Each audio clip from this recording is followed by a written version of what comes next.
Bills Mafia. We know there's only one topic every day, all Bills all the time. And now Matt Bovee and Sal Capaccio are going really deep, talking Bills all year long, because it's always game day in Buffalo.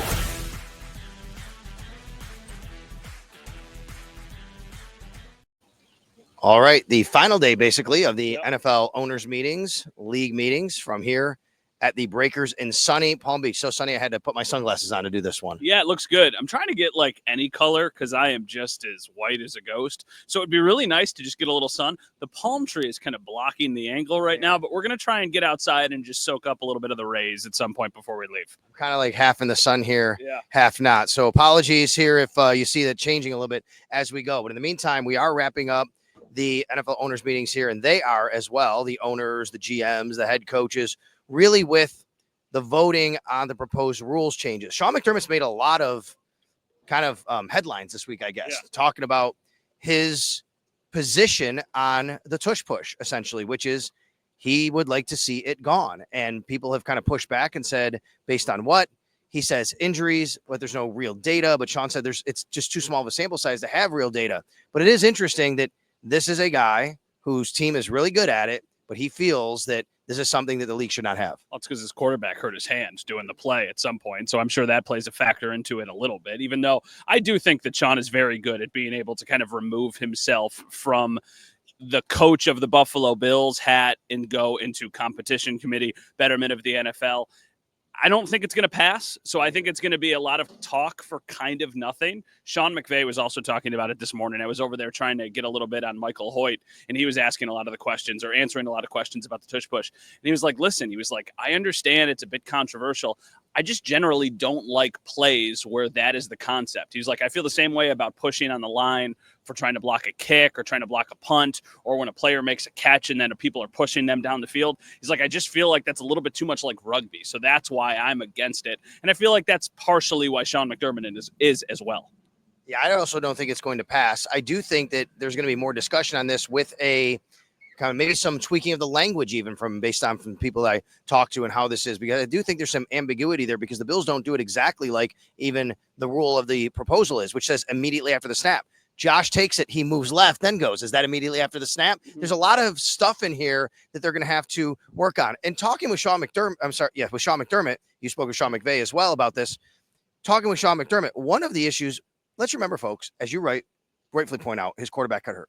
It's not just the quarterback. Yeah. He's thinking about offensive linemen and defensive linemen and the position they're in when they actually make contact. We're talking about a head in a certain area, the posture. Posture was a word he used. Yeah, and it's also interesting how it pertains to the Bills. And this is a point that you brought up. The Bills have a relatively small defensive line, at least the way that it is built now. So for a defensive line trying to stop the play, now they haven't needed to do it a ton. They've only played against the Eagles once. They've had to try and stop quarterback sneaks.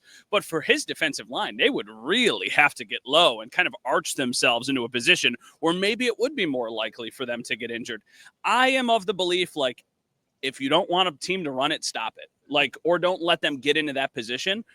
If I was on the competition committee, I would not ban it, but I understand them kind of arguing the safety aspect of it. Jason Kelce, the center who, for the team that did it the greatest of any team, said he hated it because of what it did to his body. Deion Dawkins was on radio last week saying he hates it because of what it does to his body. I do think this is a discussion going forward, but I agree with Matt. This isn't going to pass. So we are talking today. It's 9:30 on a Tuesday morning. We don't know exactly when the vote's going to come for all these things, but most likely later this morning, which is why we're trying to get ahead of it now, because we can't really wait and know when all that's happening. Then Roger Goodell will speak and they'll wrap up the meeting. So that said, here we go. NFL owners have passed a rule that both teams will be allowed to possess the ball in overtime in the regular season. So that was the first thing probably breaking on news. The docket. So that is a fun little update as far as the first thing that they were voting on. So in the NFL regular season now, both teams will touch the ball in overtime. That's what the revised rule was because of Josh Allen and the Bills in the playoffs. But now that's going to happen in the regular season. So very important update there. All right. So that means if you score a touchdown, the other team still gets to take the ball to try to score a touchdown. NFL owners have also approved proposals to expand the league's replay assist system. Do you know a little bit more on that? Yes. Okay, you ready? So it's basically this. I think this is the rule specifically that was on the table. All right, here we go. This is a really interesting one. In the case of a face mask that's called but it wasn't a face mask and can be picked up. For a tripping that's called, wasn't a tripping, can be picked up. Roughing the kicker, running into the kicker. However, Matt, they can't throw a flag based on something that wasn't seen on the field if it wasn't thrown. This would only be to pick up the flag based on replay saying clear and obvious it did not happen. Yeah. So you've seen it where guy gets pulled here, his head turns, flag comes out for face mask. We all go, that wasn't a face mask. In this case, now they could pick it up. What they can't do is say, hey, you missed the face mask, go call it. Yeah, exactly. Okay, well, I think it's a slippery slope, right? Because you want the calls to be right, but at the same time, you don't want replay to take over the game. So it's interesting that these are already coming down. I like that we're getting some updates to start the morning here. All right, and a little bit more on the overtime rule. It will stay at 10 minutes. Even though they're doing this, it's going to stay at 10 minutes. It's not going to go to 15 minutes. All right, we haven't seen it come through yet. My guess is illegal contact, defensive holding, automatic first down is going to stay. They're not going to change that. That's my guess based on what we've heard. And what do you have now? Detroit's proposal to eliminate an automatic first down as a penalty imposed for defensive holding and illegal contact did not pass. There you go. I just said it. Yep. I love it. Despite the Lions' pleas. So Okay. I would imagine we're going to probably get a tush-push update relatively soon. And I think we're going to also get the Lions' proposal of the playoff seeds will be declined as well, I believe. Yeah, and I liked the Bean and McDermott answers on this because they were both pretty adamant that if you win your division, you should get a home game. They said the only kind of scenario they would be okay with is if you don't finish above 500. They were like, maybe there could be like an amendment in the rule where if you don't finish over 500, then you lose your right to host a playoff game, but you would still make it to the playoffs. I actually tend to feel the same way. I think if you go 8-9, you shouldn't be hosting a playoff game. I still think if you win your division, you should get in, but that kind of says that your division either wasn't very good or if it wasn't very competitive or it was really competitive and all the teams are kind of right around the same. So I like that kind of mindset going into it, but I don't think that's going to be something we need to talk about at least right now. Right. So we're going to see here how I'm reading through this. Jonathan Jones, the NFL will expand its replay system to include helping officials on those plays. So that's exactly what we're talking about here. All right. So we'll see what happens with the tush push that's coming up. And I think that, and then the kickoff's going to pass, Matt. I'm pretty positive they're going to move the touchback to the 35-yard line. We're probably going to get an update on that soon. I think that seems like almost the most slam dunk of all these to me. I just hate it. You do 1 year of moving it and now you do it again. It just feels like that is such good field position. And I understand that's the rule. It's like you want to keep the play in the game and you want to actually make kickoffs happen a little bit more. I just feel like the 35-yard line, my goodness. Remember when it used to be a big deal if a punter or a kicker kicked it out of bounds, or not a punter, excuse me, a kicker would kick it out of bounds and you get the ball at the 40? It still is. Well, now I think I wonder if they're going to move it to the 45 because it's supposed to be a certain yardage from the kick. I mean, come on. No, it would still be the 40 though, I think, but yeah. What are we doing? Start at half. You know what I mean? It's like, it's just ridiculous. It used to be, I remember when I was a kid watching football and they would kick it out of bounds and you'd be like, oh my gosh, they get to start at the 40. Now just a kick through the end zone starts at the 35. 5-yard difference. I see what you're saying and how it is, but let's remember the intent of the rule here, which is to get more kick returns. Yes, right? So, I mean, from that aspect, this will change that. I can't imagine teams saying we're going to give touchbacks. Mm-hmm. Yeah, I was just looking at my phone to see if there's any sort of updates.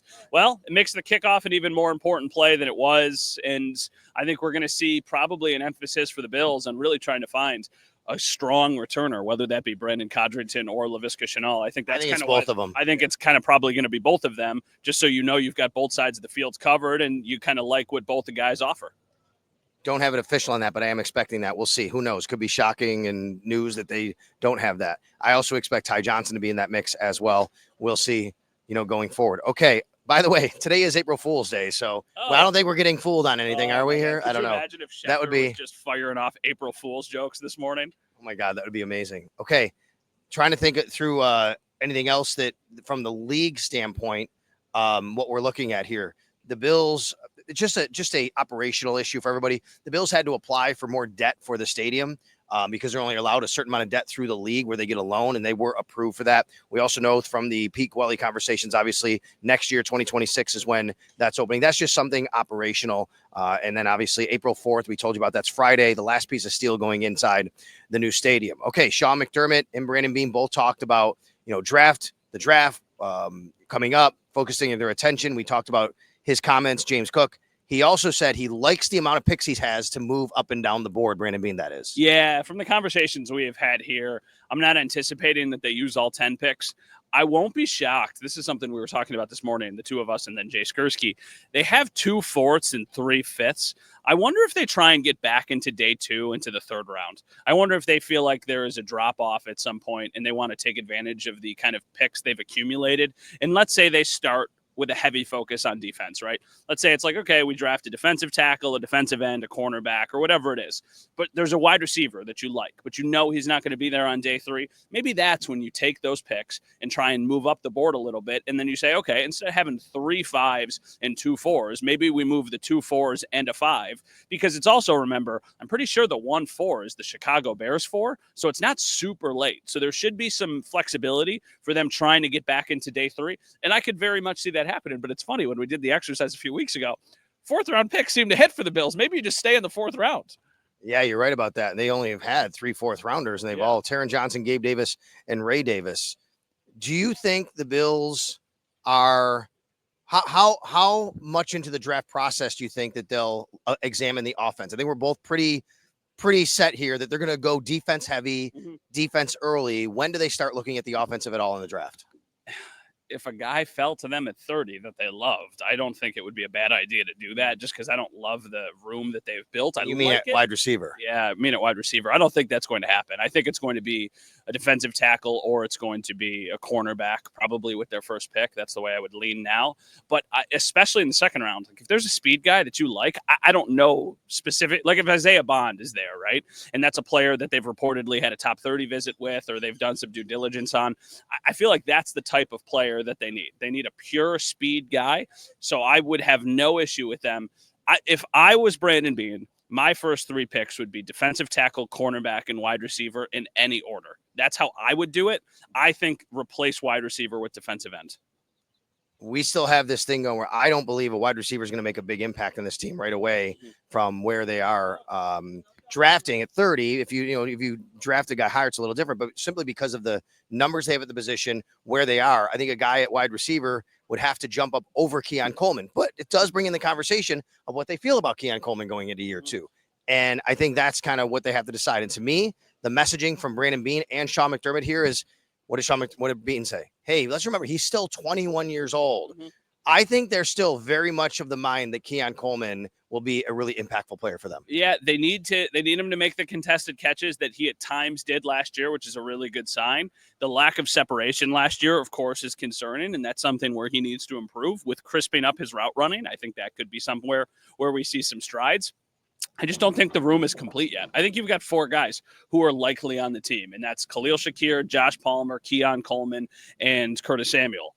But then what happens if one of those guys goes down? I know we said the same thing last year, but last year they had the luxury of a player like Matt Collins. Then they traded for Amari Cooper. Like, I don't think Amari Cooper is coming back. So I think you need to add another person there unless you're totally okay with Jalen Virgil or Tyrell Shavers. And I don't get the sense that they would be.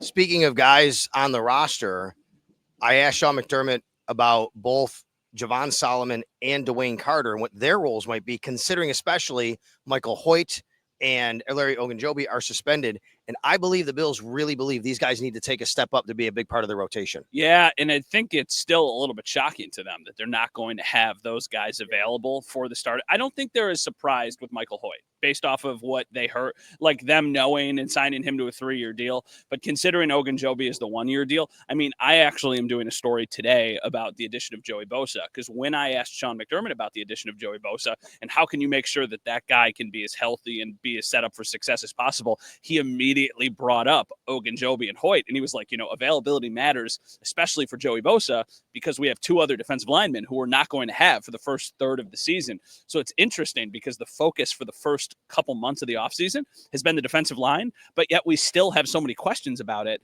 because 2 of the guys aren't going to be available to start the season, and one of the guys historically has just not been able to stay healthy.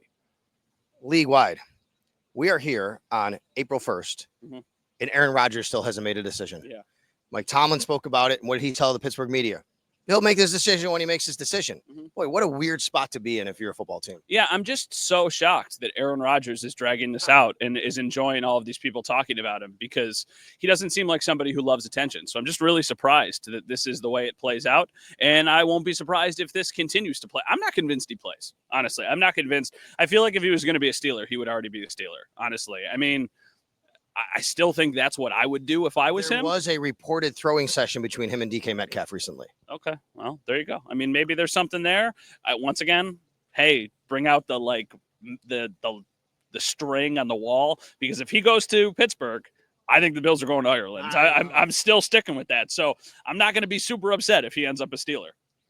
Matt and I saw our buddy Mike North last night at the big reception. We're hoping to get Mike on the podcast again. And I will tell you, whether it's Mike North or anybody, nobody really knows right now what's happening with those international games because everything's still up in the air, and it does impact it with the draft and with Aaron Rodgers and where he goes and where teams could fit. But we've talked about it before. Bills are still a possibility to be going to Ireland. All right.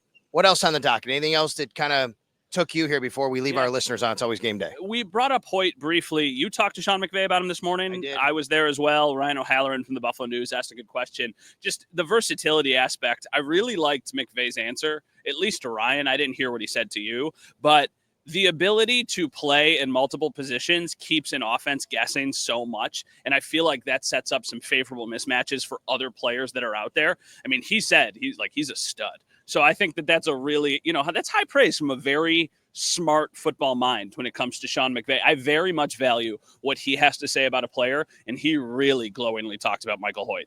Here's his quote to me. You're getting a versatile player that can really rush and cover. He really changed the dynamics of a lot of things that we were able to do, especially in some rush situations.